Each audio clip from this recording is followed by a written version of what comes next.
दुनिया में शमसी तवानाई पैदा करने वाला सबसे बड़ा मुल्क कौन सा है?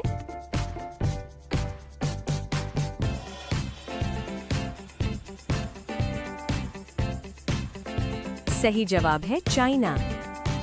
कौन सा फल खाने से खून तेजी से बढ़ता है?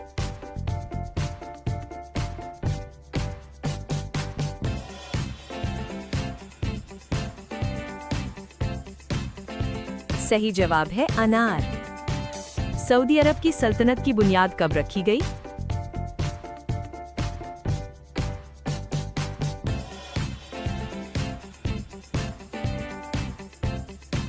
सही जवाब है 1932। दुनिया में सबसे ज्यादा कॉफी की पैदावार किस मुल्क में होती है?